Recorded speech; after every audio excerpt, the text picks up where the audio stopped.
Welcome to Discover Indie Film. This is Jeff Howard, and I am excited because I get to do a full interview with Joey. Hey, Joey. Hey, how's it going? It is going well. For everybody listening, Joey is... Actually, you want to tell me? I know you're in China, but you want to tell me where in China you are? I am currently in a city called Fushan. It's in the northern part of the city in Liaoning province, and it's one of those obviously obscure, no-name cities you would never think of off the top of your head. Exactly, and so my introduction of Joey is going to be just a few months ago at Film Invasion Los Angeles 2023.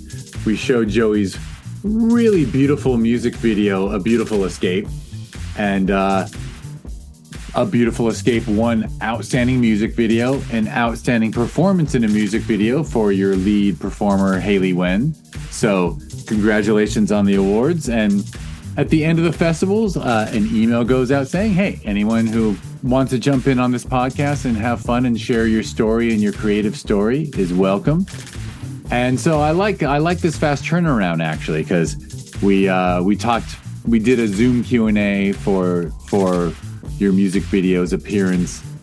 We showed it in the theater, and I got to tell you, it looked gorgeous on the 70-foot screen. Nice DCP projection. I wish I was there.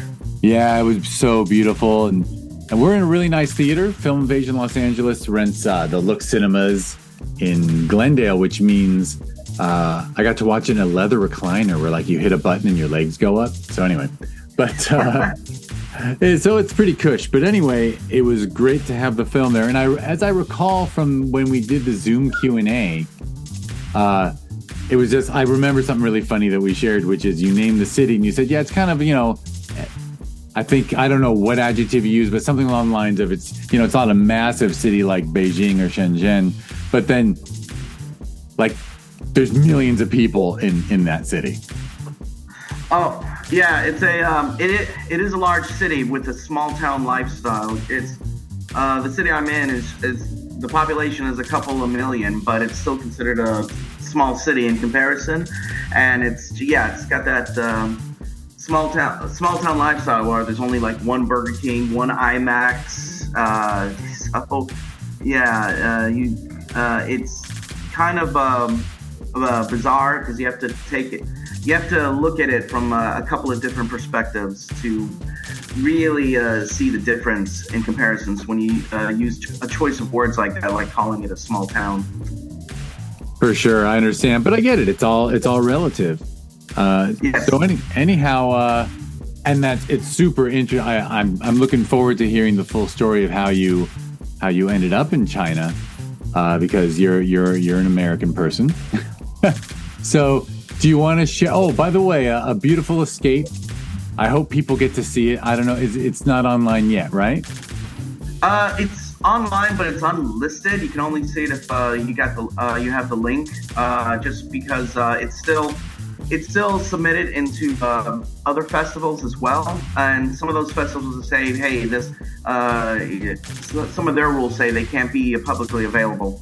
Yeah, exactly. So you're holding back, but when it is out for the world to see, you know what? Fire off an email to me and I'll update the show notes in this podcast so that people can click on it and get taken to where they can see it, because it's a beautiful, I think it's going to call it a film. It's a beautiful film. It just looks great.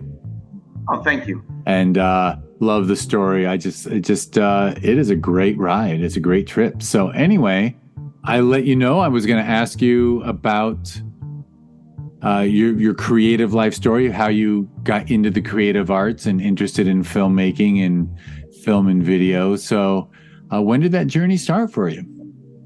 Oh, it started, when I was a kid. I had a very active imagination. I mean, I was just basically just creating scenarios, creating my own stories since I was a kid and everything like that, at home, at school. Naturally, of course, some people saw it as strange because, just creating all this stuff out of thin air. So that, and then, but basically what I was, whether it was playing with toys or just creating my own characters, just, almost like doing a one-man performance So I've always had that active imagination, and over time, obviously, I got it. I was movies, video games, TV shows, all that stuff. I just getting lost in the story and enjoying what I can.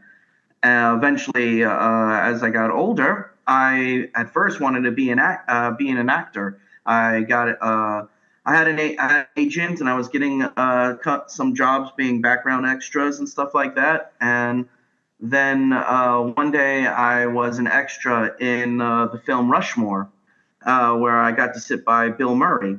And it was then I decided I realized I being an actor wasn't enough. I wanted to be a director. I wanted to I wanted to create the story. I wanted to create the characters, create the environment and everything. Because at that time when I was younger, I was naive, thinking the actors called all the shots, and then my experience with Bill Murray showed that wasn't always the case. For sure. And actually, let me go a little backwards. Where did you grow up?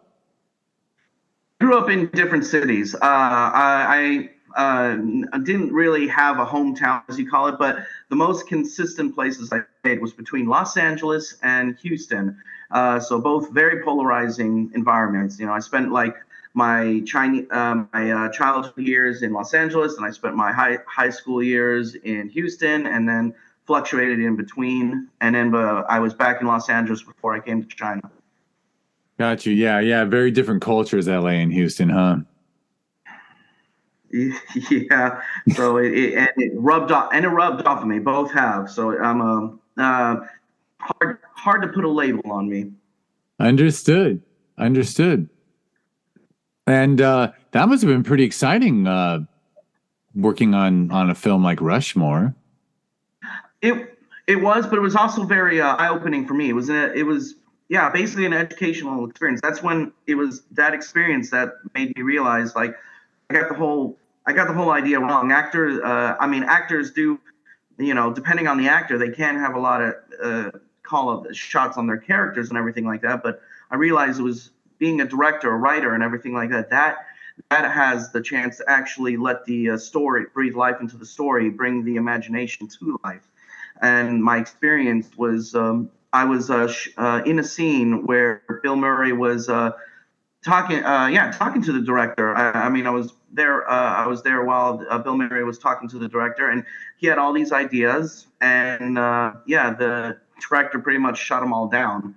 And at that time, being I didn't know who that director was, so I was like basically thinking Bill Murray was the boss. But when the director was not liking Bill Murray's idea, I whispered to my friend right next to me at the time, "Man, the guy knows comedy. You don't argue with the man." But that was when I realized that the director was really calling the shots and everything, and it helped me. Switch gears and what I really want to do with the passion. For sure. And I got to admit, that's kind of a really cool insight because, I mean, that was Wes Anderson's second movie, right? He did Bottle Rocket, and then he gets Rushmore, and he gets Bill Murray on Rushmore. And like you said, Bill Murray was a freaking titan of comedy. And here's this young director, second time out, and the first one he just made with a couple friends. And here he is, like telling Bill Murray, "No, I'm not doing your idea. You do my idea." That tells you Wes Anderson really had a vision. Yeah, I mean, and it was very casual. I mean, it wasn't like there was no fighting or anything, like no drama. So it was very casual. What the funny thing about it was Bill Murray was literally like right in front of me when I was talking to my friend who was sitting next to me, and I was just saying, "Wow, the guy knows comedy. Argue with a man." But I think Bill Murray overheard that because he wanted to motivate everyone around me because it was the wrestling scene in that movie. And in that wrestling scene, he turned around to me, asked me my name, and he told everyone, "Picture Joey getting body slammed really hard." And I was just like, "Oh, he might, maybe he overheard me and thought I was referencing the director, not him. I mean, I don't know. It was an interesting Right. You interaction. got, I mean, boy, it's hard for Yeah, me to but reconcile what's happened with Bill Murray in the last, in recent history, that a yeah. lot of negative things finally came out about him when he had been a hero for so long. But yeah, he does have a bit of a bite, we've all learned. And you actually got that a little bit of a bite in person.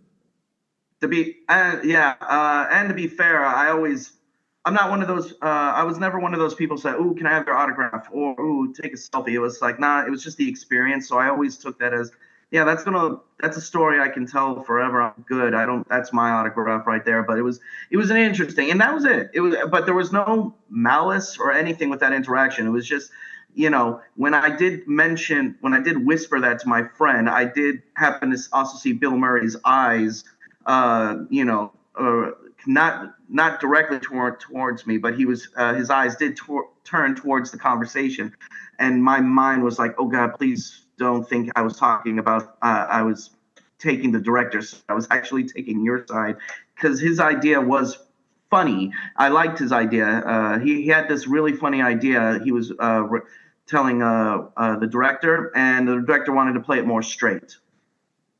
Gotcha. But yeah, very cool, very cool. And you learned, actually, I've heard that from other people that when you're a kid watching films, watching TV, yeah, you think that people on screen are the ones delivering the story to you, and then you eventually learn that they are part of the storytelling, but the real storytelling comes from writing and directing. Yeah, and it's what made me started trying to do my own little projects. Basically, I mean, before I started my YouTube page and started working on my video projects in China, I was just doing really little, just the littlest things as possible whenever I had time. And I mean, god awful things, but it was just really fun, especially when you had no money, and you just worked with whatever you had on your whatever your hands can get your hands on. Yeah, well, were you in LA when you started, or did you mention? I went. No, that's when that was. But believe it or not, that was shot in Texas. Those yeah, the Rushmore. That is at least that scene I was in. That was shot in Texas, and Yeah, actually, so that was. I think, yeah, his first two films were, yeah, he's Wes Anderson's Texan, I think, right? Yeah, so And that's and I was already in high school at the time, and I had to deal with I had to work, be flexible between school and football, and then that's when I started backing off from trying to get acting jobs, and just learning more about the process of directing, equipment, writing, and all that stuff. excellent. And right, so then you started there, and then you came to LA before, and what were you doing in LA? Were you getting to do anything creative when you were in LA before the move to China? Oh, that was the plan. Oh, Yeah. that was the plan. And then everything went to hell one fateful Christmas. I was planning on going to deal with film school, and then I got into a car. And then on one fateful Christmas day, I got into a car accident, and I lost my mode of transportation. And because of that, I lost my job. I basically had to start over and put everything else aside and just work myself back up from the bottom just to get into a little stability. So I had to really suspend a lot. And basically, all I could do was just at that time was write stories. I've got like that's all I could do, write stories, but I couldn't get anything set up because I was just too busy trying to get back on my feet and just have a place of my own, keep a job. It was not fun. I mean, I can look back on it and say adventurous, but at the time, I wouldn't consider it fun times. No. Any kind of serious accident like that, so really knocked you off course for a minute. Oh yeah, especially and not fun when it's on a Christmas day. No. All right. Well, so that I'm glad you got through that. And then, uh, I mean, are we already to the point where I should be asking you what led you to move to China, or or was there or just pretty post much. accident you were looking for a fresh start? Well, pretty much. I mean, I was once I finally had the stability I needed. I was already looking into possible starting up possible projects. Just getting. That's when I started having experience with people who were motivated, but they were kind of flaky too, just by circumstances. So, but I was looking into that. But that's when the whole China situation came about. Cool. And I guess I might as well say what exactly did you had an opportunity to move there for a job, right? Yeah. Yes, I did. What was the job or is? Oh, well, it was just teaching. I had a chance to teach over here. It was all by chance too. I had a friend. Made a friend online. We were just talking about video projects and stuff like that. And then but also we got into the conversation of just man the locations and everything like that. I mean, if I could I've always wanted to live in Asia, especially Japan. But then that friend of mine introduced me to someone at the school. That person at the school liked me enough, introduced me to the boss. The boss liked me enough. I got a contract offer. Boom, here I am. Kind of amazing. And what are you teaching? Just teaching English. Right. So you're teaching English in China, which Yeah. is, I mean, that's pretty amazing. You're like at the epicenter. I mean, in a way, you kind of chose I guess it wasn't the perfect time to move there because you shot your film during COVID in China. But Well, I mean, yeah, the music video. Well, I mean, I shot a few different projects before the pandemic too. Those I didn't submit, but they're on the YouTube page. But each project I put more money into it and got better equipment. It's like you could see the difference in quality as far as well, the ones that are described as me behind the camera. You can see there's a music. I did a music video. I did a student film. I did an advertisement. I've done an advertisement for my school, and I've done a couple of other videos for my school. And the quality changes each time. That's where I've been putting more money into equipment and editing. excellent. Yeah. So you're basically the equipment's improving and your skill set too. Yeah, basically, a lot. Yeah, basically, I took to heart what James Cameron and Quentin Tarantino said, which I wish I would have learned a long time ago before China, before I lost all that money. About just pick up a camera, no matter how bad the quality is, even if your sister or your friend to shoot it, it's just cheesy, the most cheesiest thing ever. Just pick up the camera, shoot, tell your story, boom, you're a director. Everything else is just negotiations for money. That's true. That's true. And by sounds like you're also sort of doing the very independent thing that people do, which is just building up your own your own gear house so that you have. Also, we live in an era where the filmmaking equipment is more accessible than ever, although not the really great stuff. But yeah, it sounds like you're just you've been adding equipment along the way. Well, yeah. Basically, I had no choice. I realized that pretty much everything I've done, it's on my own. I don't have the money. I'm not one of those that had the financial background to fund everything. Didn't have the right connections, and it was just the attitude is like just no one's going to help you. You got to do it yourself. So I started doing a lot of stuff on my own. Each time I did it, it was the shooting process was stressful as it comes around, but fun, exhilarating at the same time. Editing it was long hours, again, all fun. And then so each project it just was brutally fun, and just I've learned I got to do this by myself because that's the only way. That's the only way I can do it.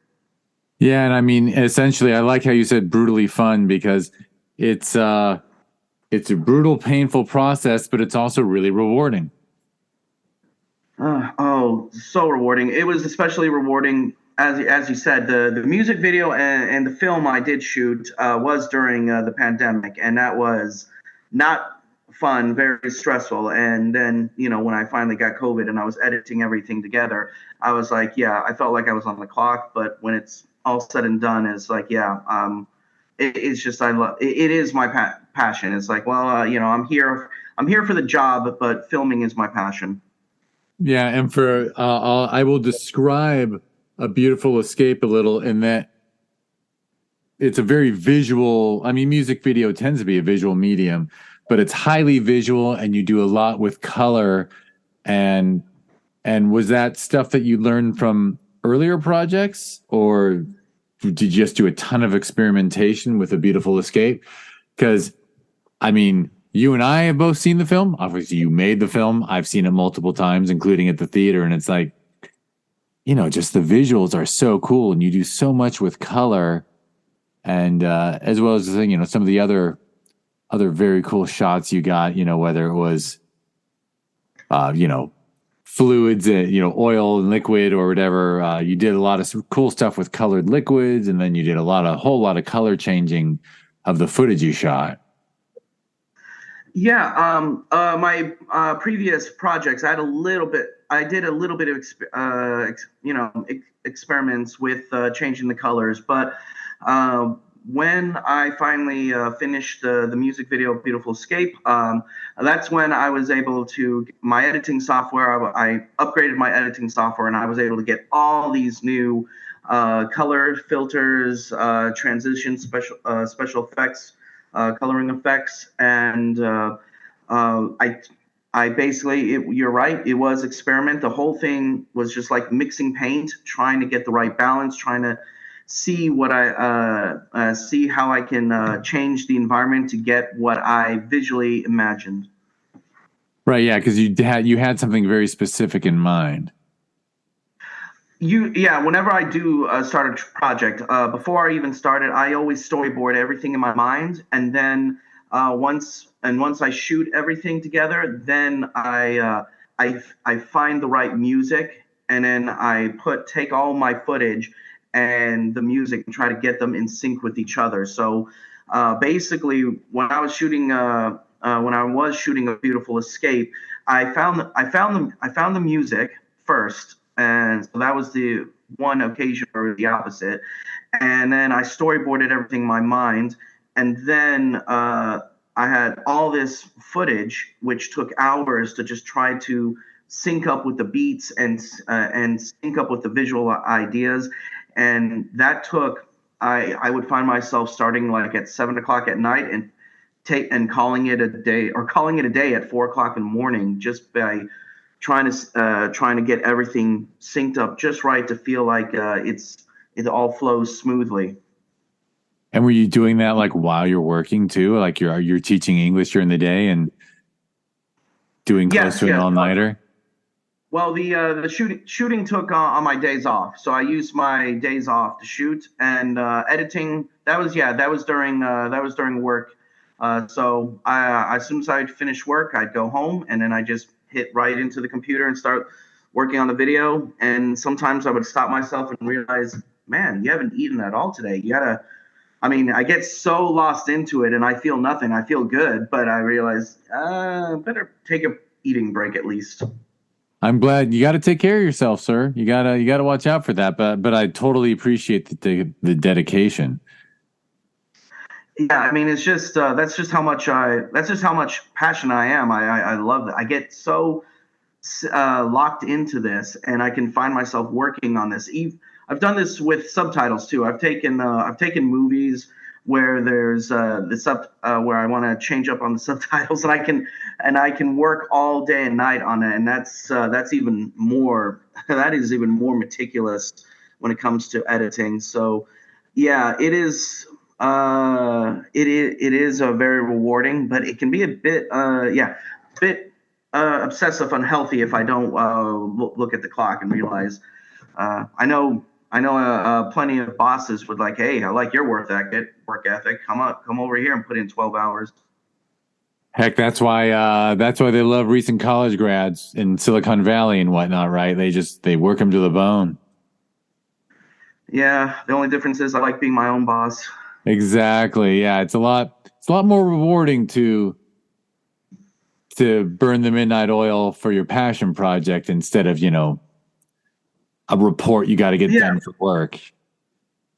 yeah, that was the other thing I realized is like, I'm doing this on my time, on my money, and because of that, I'm sure everyone's got notes, and I usually and for the most part, I said, yeah, I accept it. The thing is like, well, I kind of like I had to answer to nobody, so I was like, I only answer to myself. So if I find anything wrong with it, I know who to go to.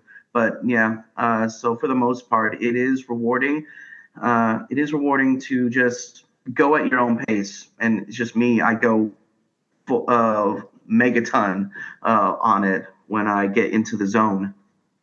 Exactly. Yeah. And was it like that too with the shooting? Because obviously you shot with Haley, um, Hey, but there were other yeah, shots. I think it was just the city, right? no, that was. Let's see. That was no. For the most part, Haley was there the whole time. If there were other shots you saw, that was probably from my other movie that I made with Haley. It turned out to be a surprise when how um, laid back she was to work with. She's fun. She was very fun to work with, and because usually I've worked with other people before, and they get hungry real quick. They get hungry real quick, or they've got they get tired real quickly. Haley could go from morning till around sundown, and yeah, she would go. I mean, as long as like, hey, my game paid, cool. I'm happy to do this. She was a very laid back person, so shooting was really smooth and just laid back and fun. Angelo, who was my cinematographer at the time, and Haley, we just had fun going around shooting. That's excellent. And this you have the music first, right? You said? Yeah, I was just this was when the pandemic started, and as I said in the Q&A at the time in 2020, everything was just bleak, unknown, and I just started thinking back at times where I just wanted out from everything. And I came across the music, and I got lost into it, and it just gave me an idea. And that's when I started storyboarding everything in my head from the song. And then from there, I did one of my favorite things. I went scouting locations. I actually have fun looking for locations because it's just an excuse for me to explore. So, but yeah, this all started when in 2020 when the pandemic started. When before things went totally global, when China just locked down its borders, and yeah, the future was really really unknown, and there was no vaccines, and yeah, it was just yeah, it just kept hearing bleak news, and so the music helped me escape, and it just gave me that feeling again to just like, yeah, you just need you do whatever it takes just to have an escape, even if it's just for a short time.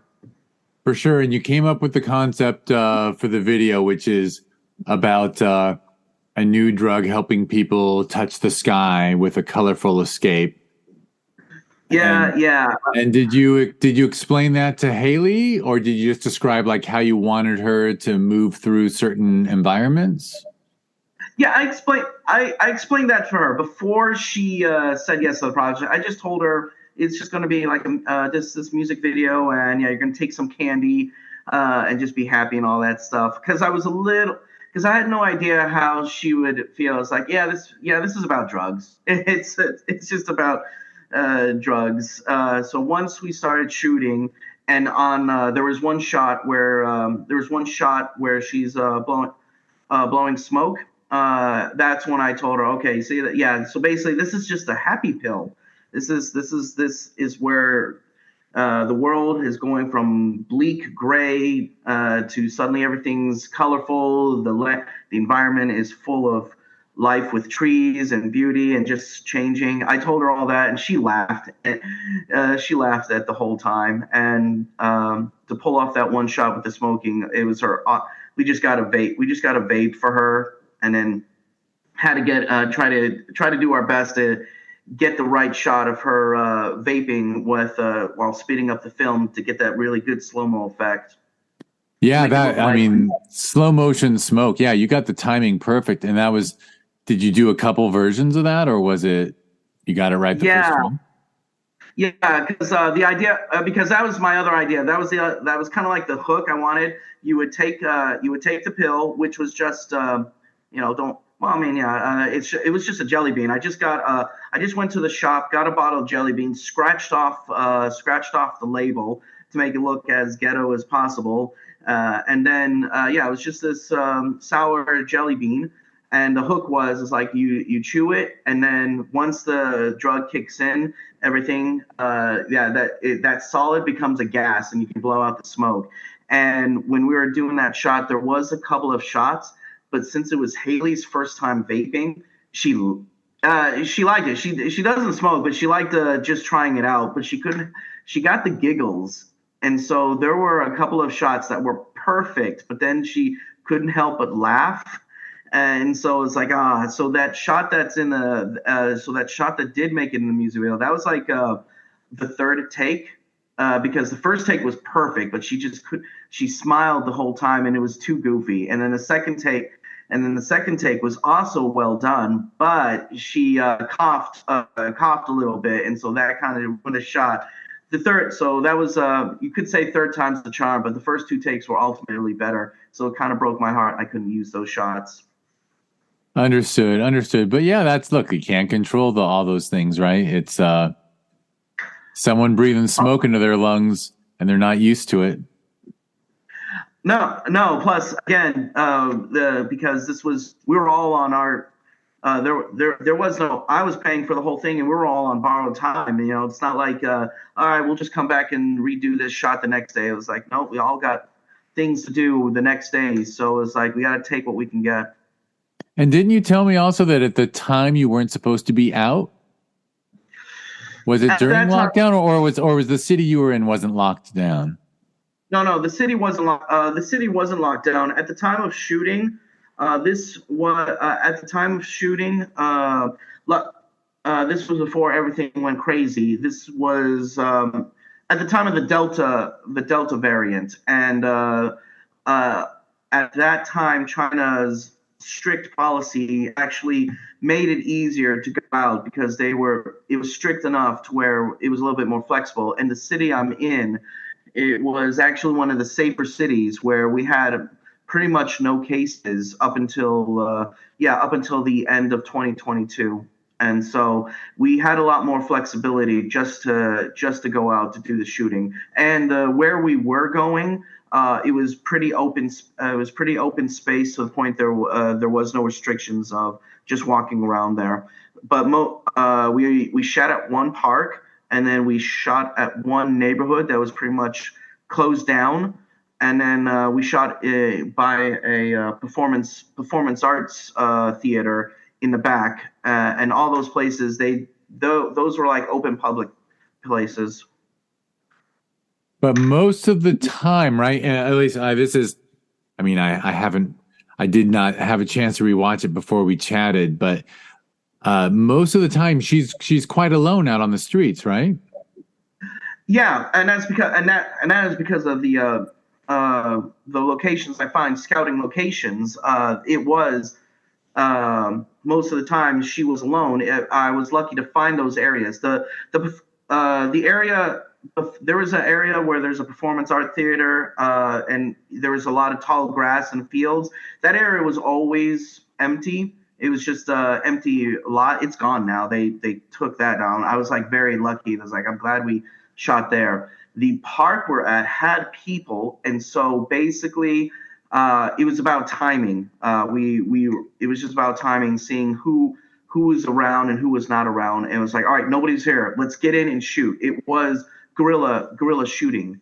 So there were people, but most of the shots where it looks like she's completely alone, that was guerrilla shooting. It's like nobody's here, there's no cars, let's go. And it gives it such a cool feeling because yeah, we know that she's experiencing she's experiencing something hallucinogenic and her not seeing any other people. Yeah, I think it just really adds to it. Yeah, the visual aspect I got, that was inspired by that one brief scene in Wizard of Oz where Dorothy is in the Emerald City and there's a horse that keeps changing colors. And for me, that was like when I saw that as a kid, I always liked that. I mean, I felt bad for the horse now looking back on it, but it was just trippy to see the horse go from one color to another to these bright colors. And so that inspired me to with the editing process of just changing the colors, but also help the story is like, yeah, she's basically taking the drug where Dorothy's going from Kansas black and white to the Wizard of Oz where everything's in color, and it's just yeah, you've never felt more free. It's a completely different world where everything is goes from a narrow street like in the beginning where she's in that alley and everything just those buildings are closed and there's one straight line to everything's more spread out, free. I would have never. You could have asked me to name 50 films that might have inspired you, and I would not have thought of Wizard of Oz. But as soon as you said it, I got it. Yeah, You know what I mean? Like, actually, because Wizard of Oz is its own kind of. I mean, it is definitely a trip. I mean, it's a film about someone who goes somewhere, while they're unconscious. yeah. Well, I mean, basically a concussion. She got hit in the head. She got hit in the head, and now she's yeah. So, I mean, you can break that down. You can break that down too. There's so many ways you can break down that film. For me, as a kid, it was just a magical adventure. But at the time when I heard the music, and I was, just depressed, feeling closed in, as everything just felt tighter, and the idea that there's a disease that if you catch it, you're going to get sick, but after you get better, you can get a heart attack. All this stuff was just going through my head. And so I just, I thought up the story. Then I thought about, just, wow, what if you could just, because basically it's like I thought of Wizard of Oz and like, yeah, she wanted to go home. But me, if I was in that opportunity, I was like, nope, I'm good. I'm going to stick around here. I'll stay here as long as I can. So that was, yeah, it all, I took my interpretation of Wizard of Oz and changed it for that moment. I got to say that I found that quite inspiring because I'm amazed there's not stand-up comedians who talk about the fact of like, why did she want to go home? she was, she was in a magical place. But anyway, Oh, yeah, I know. There's so many jokes that can go into that, but let's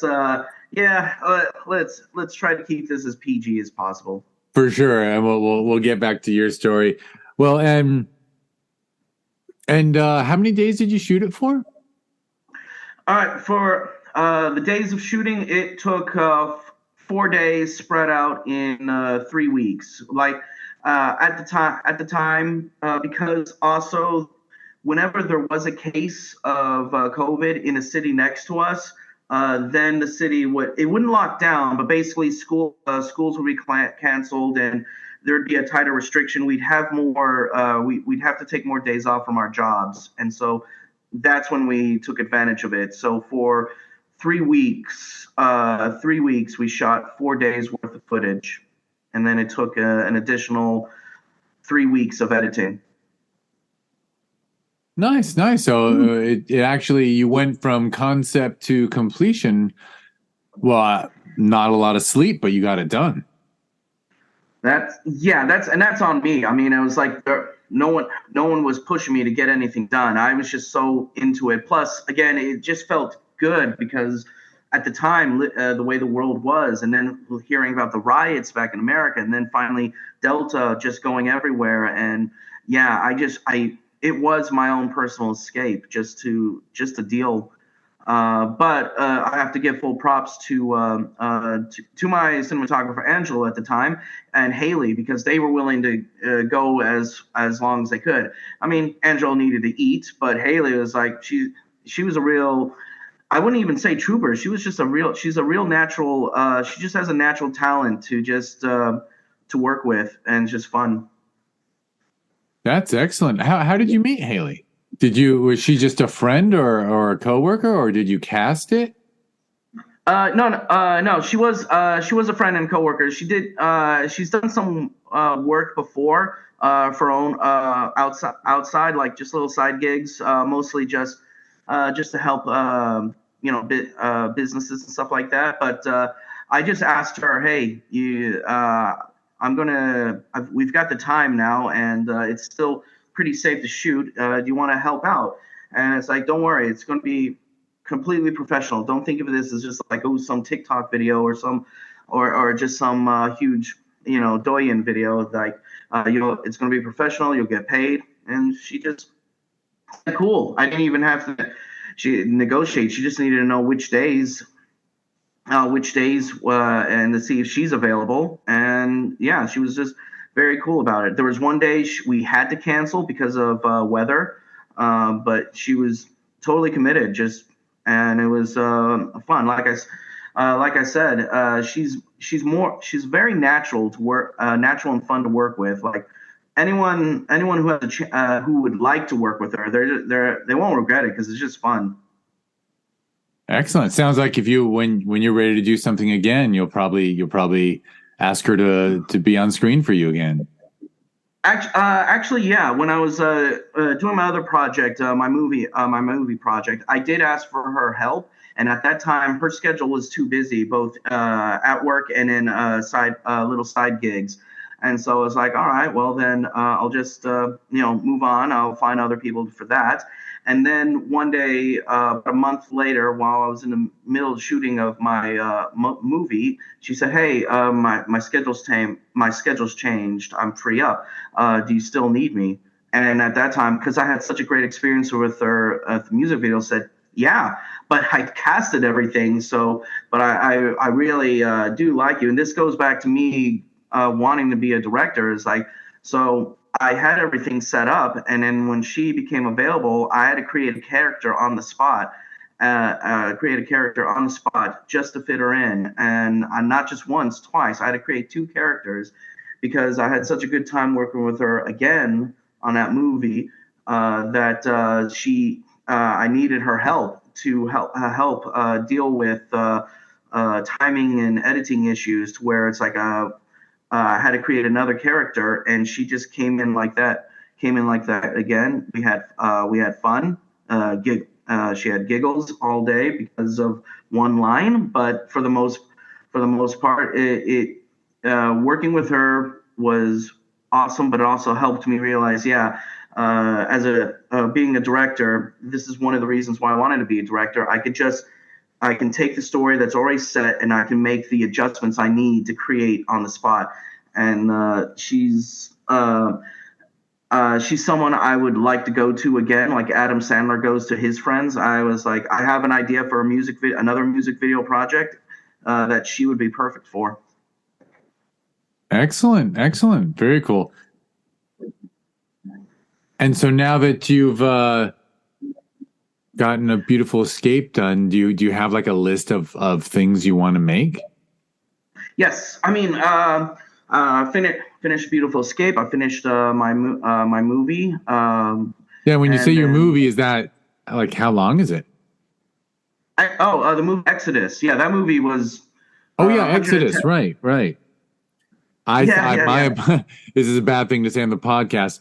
Joey sent me a link to Exodus, and it's a feature film. So like, I haven't had a chance to watch it because one of the film festivals that I program, literally the final deadline was a week ago. So I'm like buried in those submissions. So I haven't had a chance to watch Exodus yet. Oh, no worries. Like, well then, just to talk more about Hayley and go back to your question, why I wanted to be a director and all this stuff. Like I said, I I had an idea for that movie, and it changed. And as you know, from probably your own personal experience as well, sometimes in the middle of shooting, things change. And with Hayley, when she wasn't available, that sucked. But I made do by casting others. And then when she was available, this is why I'm a director. I'm going to create this character, and it turned out better than I thought it would be, because it was like Hayley's performance for one scene was the perfect bridge in that movie to link up. I mean, if you haven't seen it yet, then I won't spoil it, but it was the perfect bridge because I had this idea in the movie where I was like, how do I go from point A to point B smoothly without it just being so amateurish? And Hayley's participation helped in that. But there is one thing I will say when I created a second character for her, is that she's not good at saying bad language. And it was very funny. I mean, she can say it, but there was this one line she had, and she just couldn't say it without busting the giggles, to the point it's like I had to never mind, we'll work around it. But she just had this one line, and it was very straightforward, but she kept laughing. So, but wait, was she laughing? She was laughing because you were having her curse, or you mean yes. She's actually good at cursing? Yeah, no. I mean, no. Actually, it's really sad but cute. My experience with many of my coworkers who like Chinese coworkers and Chinese people who try to use bad language here. It doesn't sound intimidating, and it doesn't sound insulting. I mean, when they're using bad language as a second language, it sounds either funny or cute. And for Hayley, she just had this one line. Out of curiosity, am I allowed to use language? You are allowed to curse. We can curse all we want. Okay, then the line was simple. In the movie Exodus, I just needed her to say "fucking Waigoren," just a combination of bad language with Chinese word, and she just kept busting out laughing to the point where it's like, "We'll take it out." But again, that just shows how flexible. I mean, when she's free and how fun to work with her, it creates a fun environment. I would recommend, even though she's in China, if there were anyone who's just looking for an actress, I would always recommend her, just because if you wanted someone just to have good vibes, fun time, then she's a go-to person. And to answer your question, I have 2 ideas for a music video. And if Hayley was available, I would cast her in that. I also have an idea for a lost short film. Before I did the music video, I was working on a short film already, and it was before the pandemic. And I literally had just a couple of scenes left to shoot to finish this short film. And it was just an action short film. Again, great location in this city that you would be surprised about, because you've never heard of this city.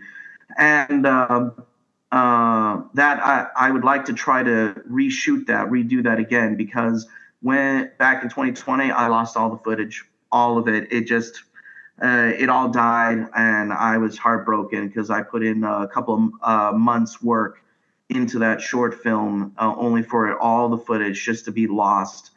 And so to answer your question about future projects, I have at least 2 more music videos I'd like to shoot. One of them I would prefer shooting in China, but they could be shot in America too. But the short film, I would like to try that again. I almost don't want to ask, but was it like a hard drive failure kind of disaster? It was it was a learning experience too, because I only had one portable hard drive, and I put it all on there, and I was just testing it out.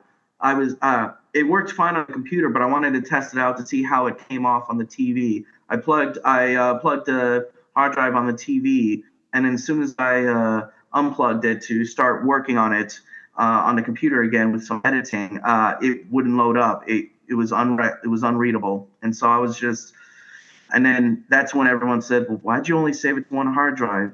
I was like, oh, well, thank you. Yes.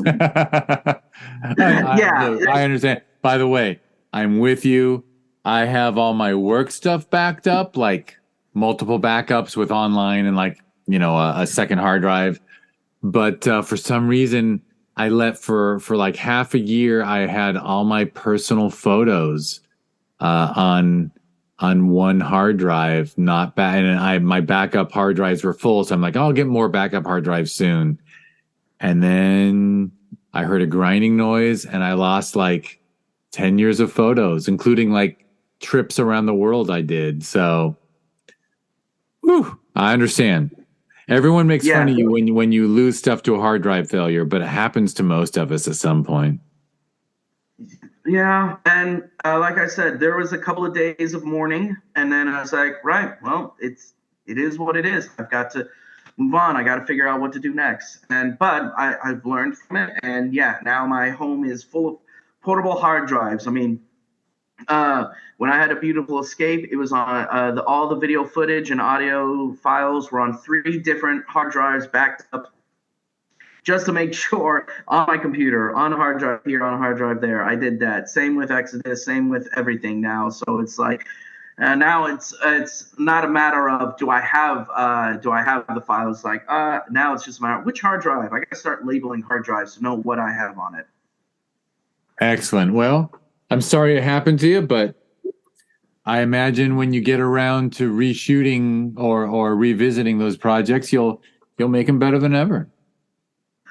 Yeah, and it's my experience. Both, I mean, before Beautiful Escape, almost all my projects were solo, and so Beautiful Escape was the first project where I mean, again, it's just me, guerrilla film, shooting, filmmaking, and my money. But so I didn't have like a full crew, but it was my first time working with a crew where I had a cinematographer, an actress, and the movie. And then when I made the movie Exodus, larger crew, and it made me realize like everyone I worked with, they didn't really have the experience like me. I was like, I found these people who like doing this kind of stuff, but they weren't getting the opportunities. And so I was like, well, I've got the time, I've got the money, I'll put it all together, and I'll give you the shot to add to your so at least you can put in your portfolio. It's like, hey, here's my experience to show you I'm not like just that's what I did for my cinematographer for my movie Exodus, and the other actresses who were and the actor and actresses who were involved in that. And I kind of like the idea of my future projects to do that with other people. Like I know there are people who want to get into videography, they're buying the equipment, but they just don't know how to start out. And I was like, you know what? If you got the time, I will happily pay you. I got a project idea, and we'll work together. This will give you the experience you need. This will add into your portfolio, and that's my idea. My next project. I'm gonna try to find a new cinematographer, maybe another actor and actress besides Hayley, and just give people their chance. That's kind of what I would like to do in the future, is help people add to their portfolio. If they can't get in on their own, I give them that opportunity. Sounds excellent. Sounds excellent. And are you there fairly like is it long term? I'm here. I'm here for at least one more year. I'm here for at least one more year, and I would like to do at least one more project before that time is up. After that, it depends. Like I said, my experience with your film festival is like, yeah, it made me realize, yeah, I gotta get back. I really wanted to be a part of that festival, and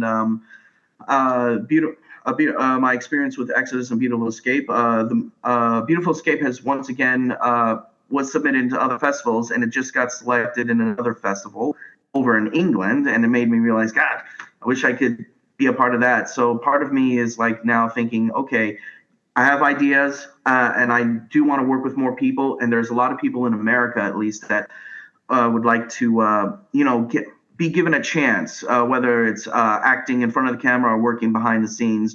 and I would like to. And if I want to get this kind of idea up and about, yeah, I need to get back to America eventually. I understand, but for now, it's actually I'm happy for you. It sounds like you have a good situation over there. Well, yeah, it is. At the same time, I really want to just start now. So what I don't like is the time in between. It's like I'm ready to go now. Let's get going. And then it's like, well, first you got to do this. First you got to do this. All all that stuff you have to set up. As you know, I mean, when you're setting up a film festival, I can imagine the hours, like you just mentioned. You got deadlines, the time consumption, and it's like I imagine before the film festival actually starts, preparing all that, that is really, yeah. How many times have you told yourself, I can just start the film festival now? Yeah, I hear you. Plus, yeah, it's I do enjoy the seasonality of it. That like you work your ass off for 3 or 4 months, and then I used to get two months to like sort of re-energize, and now like it just is into the next one right away. It's kind of funny, but hey, it's good. It's good that the festivals have grown. Oh, I'm glad, and I'm happy, and I'm happy for you. I mean, the review from the reviews and from what I've seen in photos and everything like that. Yeah, yeah. The your festival, Film Invasion, Los Angeles. That is really a very chill festival where everyone just comes. There's no, you can be stressful, but everyone's just having a good time. And by the end of it, full of stories and good experiences. And hopefully in the future, I can actually physically be there. I really hope so because actually I can tell you we're doing a monthly mixer now because people kept requesting it. So everyone just meets at a bar from the festivals, and we invited everyone like from all years.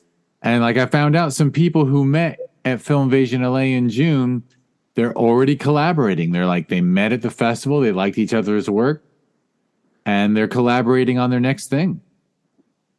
Now this, you're hitting me in the heart. I was like, oh Sorry, man, sorry. It like was supposed to be inspiring. I didn't mean to make you feel like I didn't want you to oh have no, FOMO. no, it is because it's pushed me to a part of me. I mean, at the moment, it's like, hey, I gotta go. I want to go scout locations right now. So it's just making me because that's the one thing I can do. I have control of. I don't have a cinematographer yet, but I can go scouting locations. I do like doing that, and so while I have the time, I can do that. So it's good to hear that your festival is it's just a good place that can create a community where people can share ideas and collaborate. And I look forward to being a part of it. For sure, and I'll say I'm not blowing smoke up your ass. We're good to our alumni. You're always welcome. Anytime you're in LA during one of our festivals, we actually your free pass, your all access pass is like once you're one of our people, you're always welcome. Just come see films, meet people. So you don't have to rush. Whenever you get here, we'll make sure you have a good time. Yeah, hopefully I can convince Haley to go. When she found out that the music video was accepted in the festival, it was accepted in the festival in New York and Film Invasion Los Angeles festival. She was like, "Ooh," that was her response. "Ooh, I'm gonna be famous." And then when I told her, yeah, then I told her, well, because oh yeah, this I found out. Yeah, how I found out was about the winning the awards. That surprised me. I yeah, I'll get back to Haley in a minute. I found out just by accident that I won the awards. I don't remember getting any notifications. I remember getting a notification it was selected. I don't remember getting any notifications that we won an award. I just went to the website just to see the updates, and then it posted the awards, and then I see A Beautiful Escape twice. And I was just like, whoa, what the fuck? Oh, okay. This was in the middle of the night too. So this is like at 2 in the morning. So this is like right before I go to bed and all that stuff. And I was like, oh, wow. Oh, okay. Wow. So Dang, yeah. you're making me realize the problem with email is that because we obviously send an email out to every single person who every we announce those winners twice, but still I know like you send you probably get 100 emails a day, so it's like depending on, and then you're on another continent, so it might be showing up like at the worst time of day for you to actually catch it. But I'm glad you found out about your awards. I wish you'd that's a bummer that you didn't see the email, because we even sent out an email. The email included a list that showed all the awards alphabetically by film so that people could just look at their film and see. And I happen to know this. A Beautiful Escape starts with A and then a B. It was alphabetically at the very top. So you would have seen your film at the very top of that list. Yes, and so when I saw that, I was like, okay, there's the list, and I thought it was just a list of selections. Like, oh wait, what? Oh wow, outstanding music video, wow! And then I see it twice. Wait, it's again, Hayley, whoa! So it's like I had all this news. At first I thought I was going to get the notification from Film Freeway, like you said. It could be a lot. It could be a lot of things. It could have just been. Could have hit the junk folder. It could have just been who knows. But I found out by accident, and once I did, I had to take photos. I had to take screenshot photos of it and then send it to everyone I know here in China. It's like, hey, I didn't just get selected. We won a couple of awards, and when I showed Hayley, she's like, "Ooh, I'm gonna be famous!" Yes, I was like, yeah, okay. She is famous among a small but dedicated group of film people in LA. Just really enjoyed her performance. Yeah, and Hey, it's kind of cool. I know people don't, I know no one submits to a festival. I mean, maybe some people do, but most people just submit and they just are happy to share their work, and no one really has awards in mind. But when awards happen, it's kind of cool. You can like walk around going, hey, you know what? I didn't think about it yet today, but I'm an award-winning director. uh, actually, just I didn't think about that until right till he said that. Thank you. Yeah. It just hit me because this whole time I was just my music video won an award. Beautiful Escape won an award. My movie Exodus has been selected in a couple of festivals already, but it didn't hit me about. Oh wait, I'm an award-winning director. Just until you mentioned that all right, I gotta process that. And yeah, it was the other thing is that when Hayley found out and all that stuff, it was just funny because it's like compared to a lot of people in where we are right now. A lot of people just got to see you both in New York and Los Angeles, and you won an award in Los Angeles. So, yeah, I mean, yeah, she's definitely got more exposure than most people in in the city of Fushan. Yeah. Was she born in Fushan? No, she's actually from another province, Sichuan province, in the city called Chengdu. Based on, sadly, I mean, the city is known for its spicy food. It is famous for its spicy food, but also sadly, it was if you looked it up, one of the unfortunate things is that city was also known for its major earthquakes. Oh, right. Yeah, but yeah, so she lives in Fushan, but she is a Sichuan girl, and I Got it. guess Well, hey, it's still cool that on the other, halfway around the world, there's people enjoying the work. It's very cool. yeah. So I Anything can't else? tell you. Oh, sorry. Go ahead. No, I just can't tell you how. I mean, just doing this again, all this is new for me. So this is all like first time, and I'm just enjoying this. So I'm like, I will say this: when we did the Q&A, it's going to probably happen again when we finish this podcast. But when we did the Q&A, I was just so euphoric, and then I started looking back at everything I said. Oh, I forgot to mention this. Oh, dang it, I should have done this.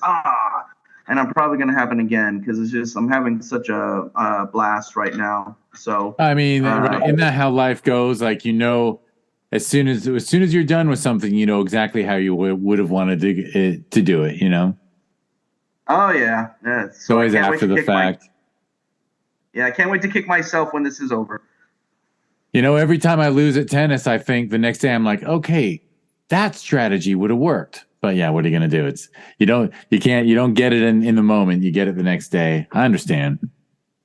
Uh, uh, so then, just to let you know, since you did mention you haven't seen the movie Exodus yet, my goal is the same as A Beautiful Escape. It's like, you know what, if it being selected, I was actually surprised I got selected, but again, it's all surprise. Just the fact that so far everyone who has seen it, they just have a fun time, and that's just what I want.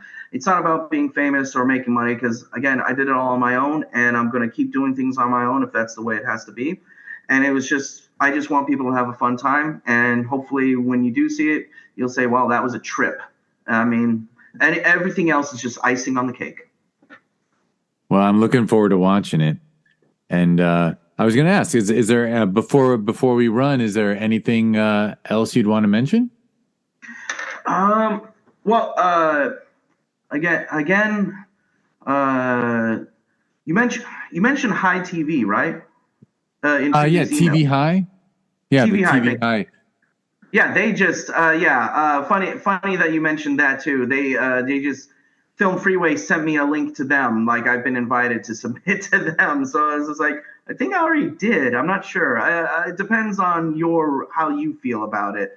Otherwise, I have a chance. I have a chance anyways with them to submit. So Yeah, of yeah. course, Well, no, we sent that through them, but that's yeah. We were just promoting TVHi through a festival that we hold on April 20th called the TVHi Film Festival. So that'll yeah. be And hopefully they give you much deserved props, because it's because of you that I become aware of them. So, and I was like, actually, then when you explained their concept, it was like, wow, I like that concept. Actually, seems like TVHi seems like a pretty fun thing to go for as well. So good on you. You are very good at spreading the word of other forms of works as well to help people out.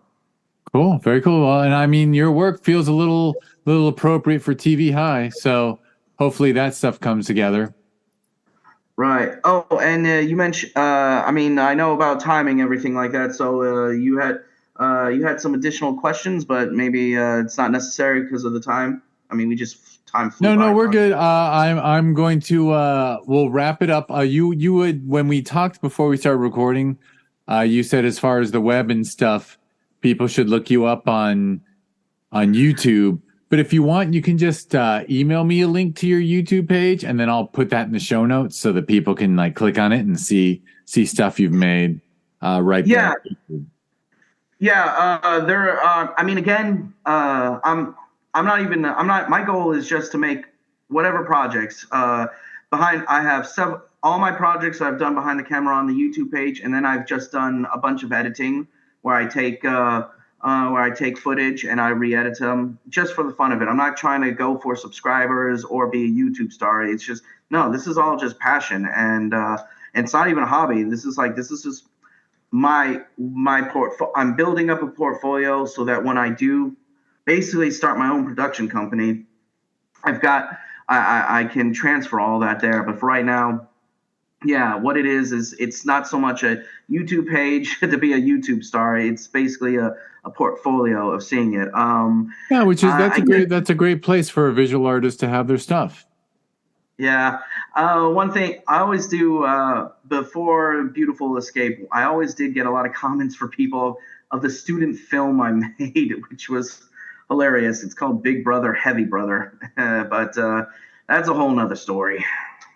Oh, another story. All right. Well, you can tell me that story sometime. But and by the way, the questions you're referring to, we're actually going to I'll get us out of here with a little closing outro, and then we'll record a second podcast where you'll answer the 4 questions I talked about, because that's its own podcast where you talk about your favorite films and underrated film, overrated film, and a lesser known film that people should seek out. But I don't when I just kind of separate the 4 questions podcast from the interview podcast, because otherwise it's too much all at once for people, I think. So that's been my Discover Indie Film podcast strategy, I guess. Cool. So I will ramble now so that we can hurry up and get to your answers to those questions. So thank you, Joey. Thank you, everyone who is listening. This is the Discover Indie Film podcast.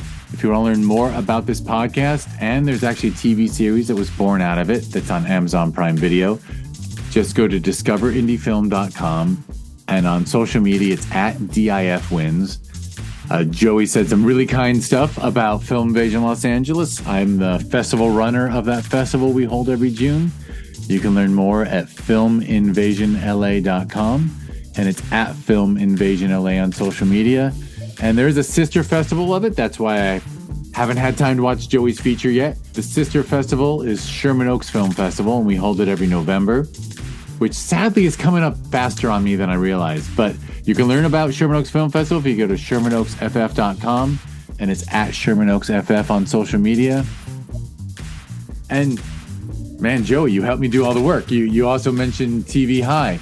Yeah, so if people want to check out a new streaming service, TVHi, you just go to watchtvhi.com, or if you go on Roku, Amazon Fire TV, Apple TV, Android TV, iPhone or Android mobile, you can download the TVHi app. It's TVHi, and it is all indie content, and it's also particularly good to watch if you can use drugs responsibly. That's why it's called TVHi. WatchTVHi.com. Is that, you know what? I can't help but be a little serious. I have friends in recovery. So if you can use drugs without harming your life, I think you'll really enjoy the material on TVHi. And I swear to God, the stuff on TVHi, you do not have to be stoned to enjoy anyway. So that is a closing spiel. Thank you, Joey. Thank you, Jeff. And thank you everyone for listening. And right after we stop recording, we're going to record Joey's answers to those 4 questions I mentioned. So we're doing 2 podcasts for the price of 1. All right. Ooh, thank you, everyone. Controversy with those answers. Excellent. All right. Thanks, Joey. And thank you, everybody. Goodbye.